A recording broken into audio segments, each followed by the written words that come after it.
In other words, over millennia, the connection went from available to everyone all the time to ever more tenuous, finally faded out entirely.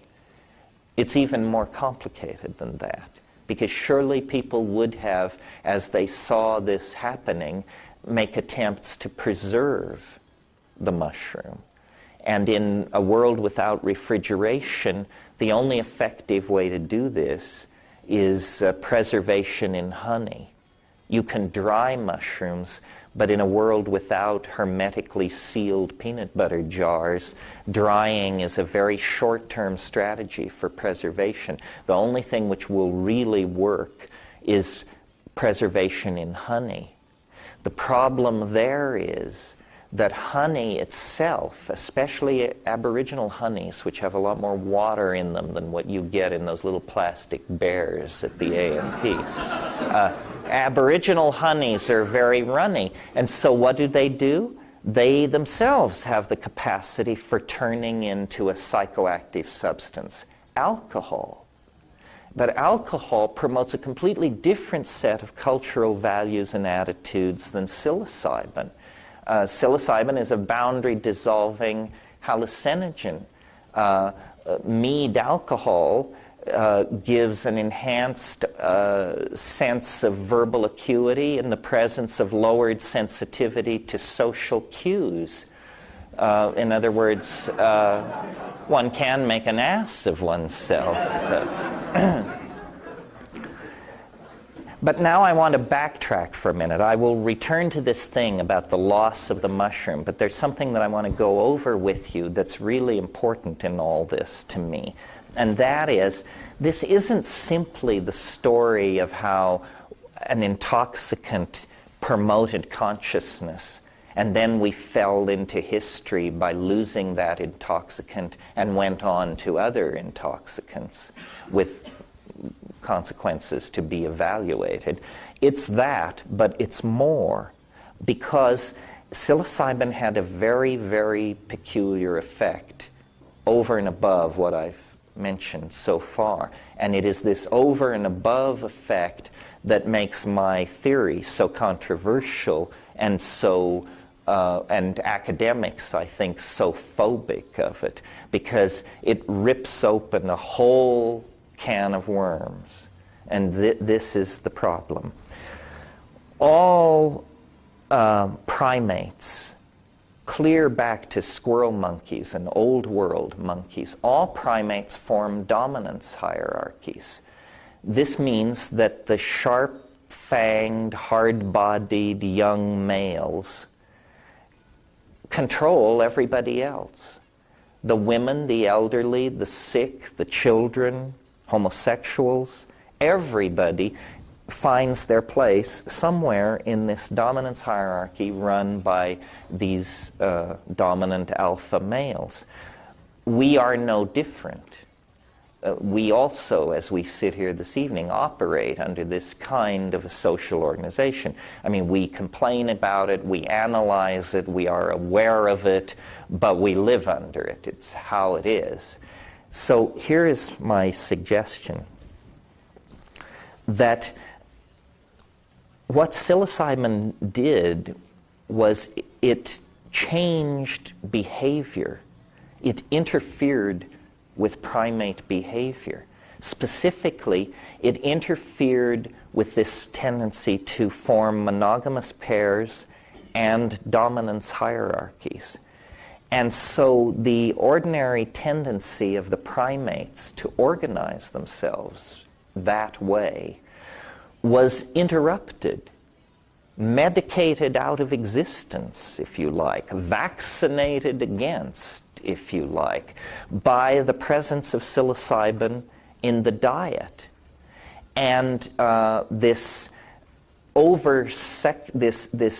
overemphasizing or chemical accentuation of sexuality occasioned by the arousal of the psilocybin was sufficient to dissolve the ordinary tendency toward monogamy and replace it with an orgiastic sexual style, or they coexisted simultaneously. I mean, who knows? We weren't there. It's sort of the way I imagine it is that at every new and full moon, there were group mushroom parties which basically simply got out of hand regularly.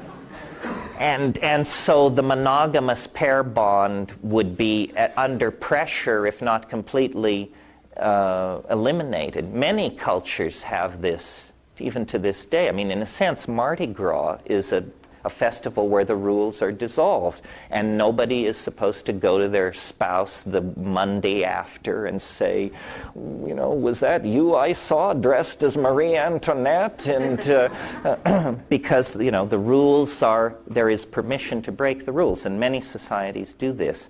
The result of an orgiastic style like that is men cannot trace lines of male paternity. And so there is a tremendous social glue, a tremendous force for the cohesion of community. Men don't then think in terms of my children. They think in terms of our children, the children of the group.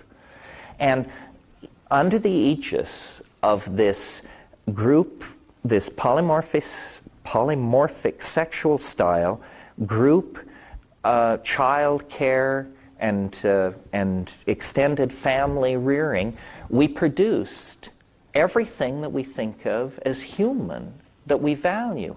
Our art, our music, our philosophy, our sense of each other's worth, body painting, tattooing, piercing, all the accoutrements that distinguish us from animal existence were put in place when we had a different kind of mind than we have now. We didn't have a mind that favored role specialization and male dominance and anxiety over female sexual activity related to feelings of male ownership. That all came later. We became human beings in this other world of values and psychological attitudes. Problem is that, as I say, the mushroom faded. But by the time it had faded, we were no longer the wordless symbiotes of cattle, the barely sentient hunters of the African plain. By the time we were finished with the mushrooms, we had language, we had social institutions, but what we began to lose was, you know, you can get as wet-eyed as you want about it, but respect for each other, a sense of each other's individuality, a sense of love, a sense of community. And it must have been, though it happened over a long period of time, very much like what we're living through now. A sense that people are, you know, no damn good and getting worse. A sense that, you know, why can't we be as we once were? Where is our sense of each other? Where is our ability to care for each other? So forth and so on. I wrote a book called Food of the Gods, in which I tell this story in the first third of the book that I've just told you.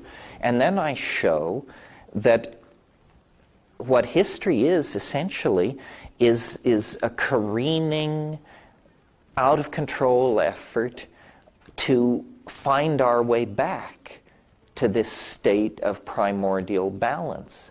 One of the things that marks us as humans that is unique is our obsessions with drugs, our ability to addict. We addict not only to substances, we addict to each other, we addict to ideologies, Marxism, Christianity, skinkism as practiced in Washington, whatever. And we addict to each other. You know, I mean, I am a romantic with the best of them, but I can't help noticing that a broken heart and a heroin withdrawal show very similar presentations. Really. Insomnia, sweating, sense of diminished self-esteem, hysteria. It's very, very similar. So a psychologist looking at a person with an addictive syndrome will say, well, you were damaged in childhood. There is some trauma there that you're trying to compensate. You're trying to compensate. Well, I'm not that keen on all this psychologizing, but I do think that we could apply this model to ourselves on a grand scale. We were essentially torn from the Gaian womb, thrust into the birth canal of history, and expelled sometime around the fall of the Roman Empire into the cold, hard world of modern science, existentialism, and all the rest of it. And we have searched the planet for substances which would assuage our sense of pain. And there are things out there. Alcohol, the whole morphine family, so forth and so on. But these things always have consequences. There's a price to be paid. The very knowledge of psilocybin was lost to the entire planet, except for some tribes in the Mexican mountains, for several millennia, until Valentina and Gordon Wasson went in the early 1950s and found these mushrooms and brought them out, and then Albert Hofmann, who had earlier discovered LSD, synthesized the compound and made it available. That was 55. Well, by 66, all human research with these things had been forbidden. It's not that science mowed this field and moved on. It's that science has never really been here. We haven't looked at the implications of diet on early human evolution. We don't have a theory for the evolution of consciousness of any consequence, and yet, the factors I've laid out for you, increased visual acuity, an impact on sexual and social behaviors, a triggering of glossolalia-like phenomena in the presence of a boundary-dissolving psychedelic experience. These are catalysts sufficiently dramatic that, inculcated into a cultural style, I think they explain a great deal about where we came from and who we are.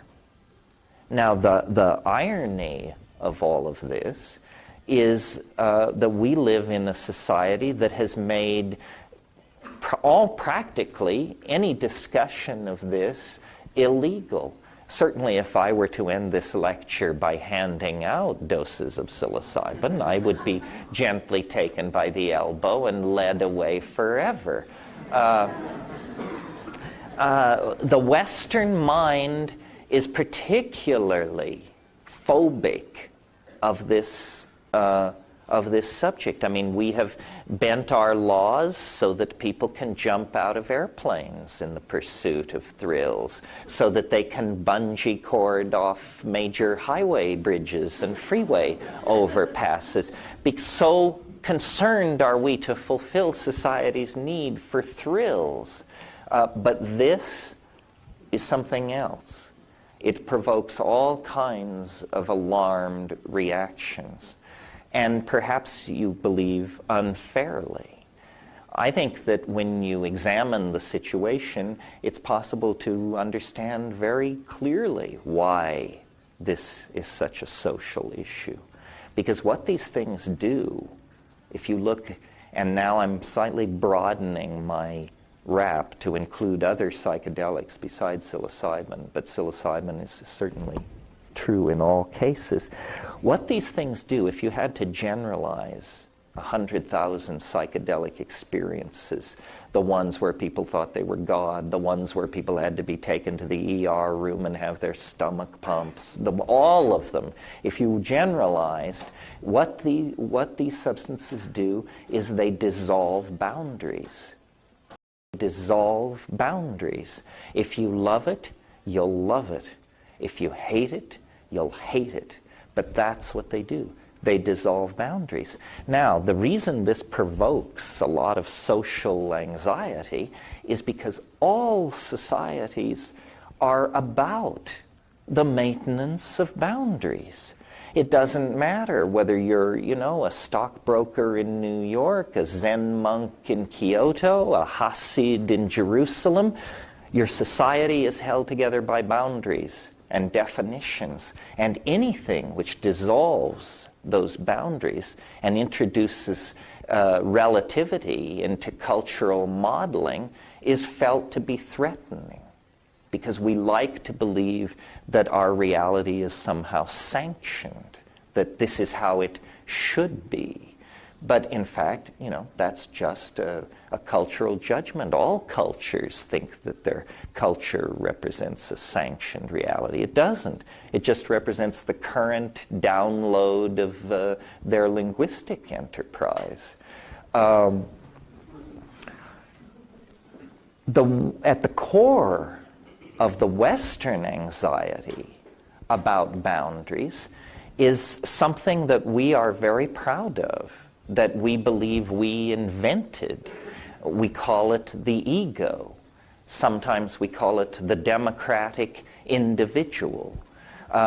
We say no Eastern society could have produced this. We took this from the Greeks. We perfected it through the Romans. We brought it up through the medieval period.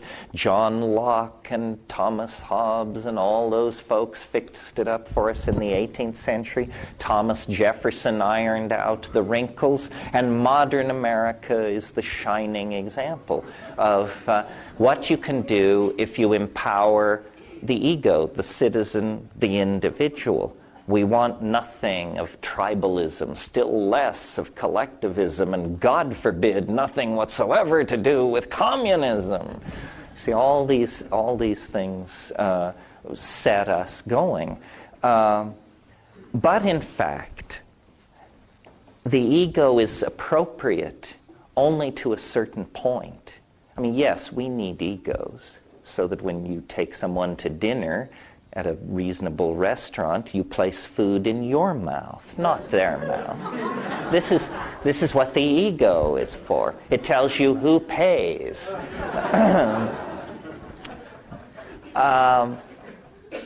But in fact, what the ego is the return to consciousness of this psychic structure related to the patterns of dominance.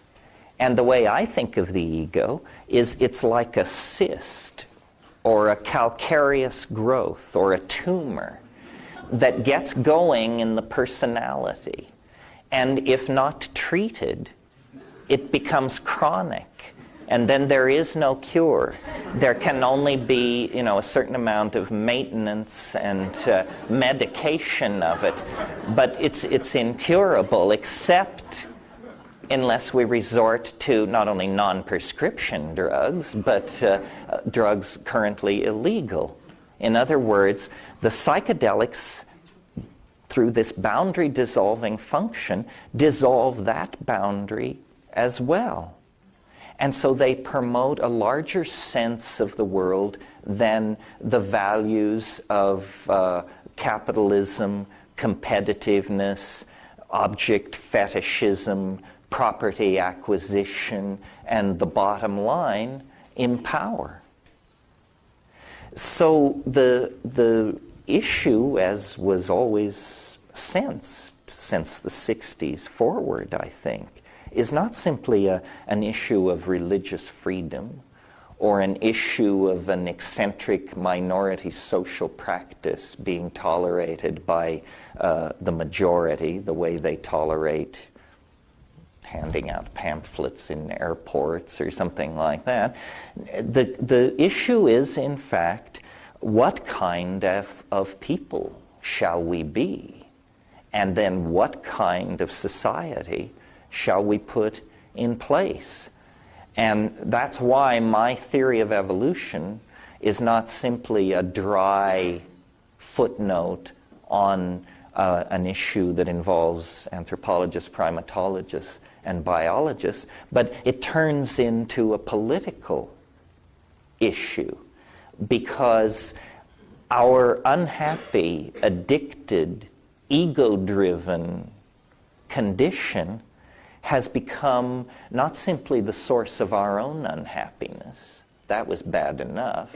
But now it's the source of great discomfort and dislocation for all life and human society on the planet.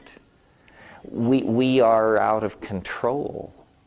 We are basically severely addicted to things and cannot stop ourselves. And we know, or we should know, that there is not enough petroleum, heavy metal, so forth and so on, in the planet to give all the thing addicts all the things that we know they must have in order to be happy. We have spread this intellectual virus from pole to pole, to Turkmenistan and Borneo, to the upper Amazon and to the Tajiks. Everybody wants kids, you know. Everybody wants the pause that refreshes. What are we going to do about this? Well, so far, we've been treating it like an endless garden party. There's no serious plan on the table to deal with this at all. I think that the momentum of human history is pushing us inexorably toward some kind of day of reckoning, and in which we are either going to have to turn consciously toward brutality and selfishness and say, well, let India go, let Bangladesh go, triage, costs too much, can't possibly fix the problem. In order to maintain our locked compounds and our 50 channels of television and the endless availability of arugula, we have to let India go.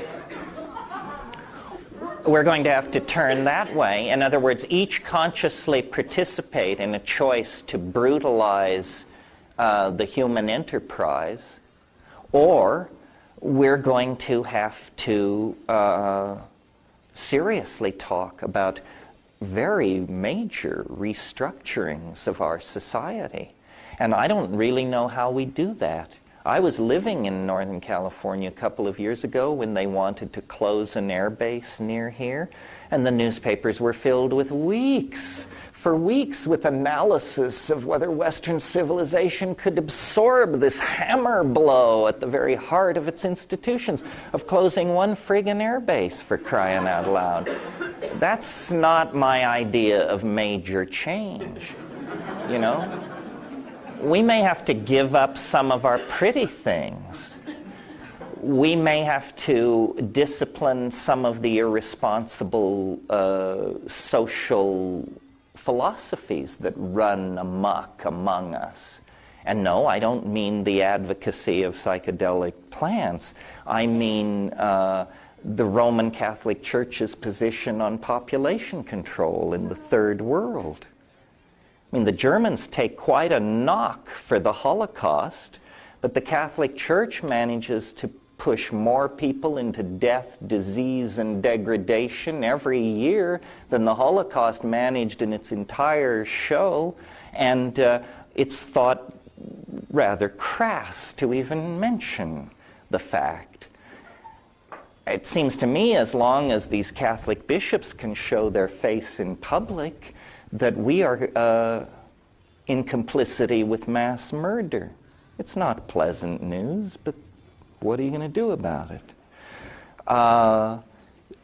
Islamic fundamentalism, another bunch of knotheads with an anti-human agenda. What are we going to do about this? Are we going to go gently into that good night of planetary chaos, extreme distortion of class structure, defense of what we have at any cost against those who have nothing? There doesn't seem to be any other plan on the horizon. Arthur Koestler, who probably never thought he would be quoted by Terence McKenna, a very conservative character. You'll recall he was a Marxist who turned on Marxism and led a very interesting intellectual life. He wrote a book 30 years ago called The Ghost in the Machine. And he made a case similar to mine, but a little simpler. He observed human beings are hardwired for homicide. This is what we do best because this was something we had to do, apparently, at some point in our past, at least in Kessler's view. He didn't believe in a mushroom paradise. But he reached the same conclusion that I have, which is we need a pharmacological intervention on antisocial behavior, or we are not going to get hold of our dilemma. And there have been dystopias based on drug intervention on aggressive behavior. You all remember Brave New World, where every time anybody raised their voice, they were given a gram of soma and told a gram is better than a dam. And so nobody ever had a thought in their head, well, that's a terrible drug. Let's not introduce that. Uh-oh, the bad news is we've had it for decades. It's called television. You know, we have millions of people in larval, low-awareness lives in their little condominium apartments, just ladling this garbage into their minds. The average American watches 5.5 hours of TV a day, so imagine how much time these people watch. I mean, to think of that as human at all, if that were a drug, we'd be up in arms. You know, if people were loaded at home with that level of mental condition day after day after day, we would do something about it. So I can't propose a grand solution, but I do think that it is pregnant with implication that here at the end of the 20th century, with all of these problems hammering down on us, the news comes from the rainforests and the deserts that these Aboriginal people, while we made the descent into history and got the top quark and planted the flag on the moon and all that, they kept the faith. And they have a materia medica, a toolbox that can carry us back into a connection with the planet. Now, the question might be asked, why do you have such overwhelming faith in what is, after all, a substance, a drug?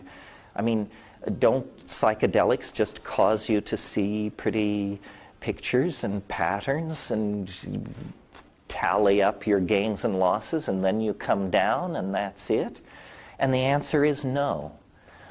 What is mysterious here, and I mentioned it in the early part of my talk, what is mysterious here is this thing we call the psychedelic experience. Those people nailed to the ground around the campfires 50,000 years ago, they didn't know what it was. And when we go in there, armed with our Heidegger and our Husserl and our Wittgenstein and our Merleau-Ponty, we don't know what it is either. There has been no progress in 60,000 years in reducing the psychedelic experience to a known quantity. It is as terrifying, as awesome, as ecstatic, as irreducible to us as it was to them. Well, what is that? As secular people, we rarely experience religious awe, especially of the uncontrollable sort.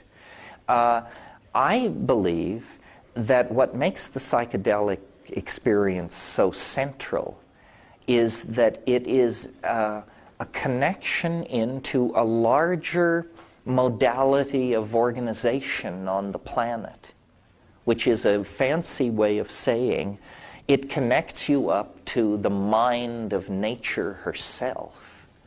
The planet is not just a hodgepodge of competing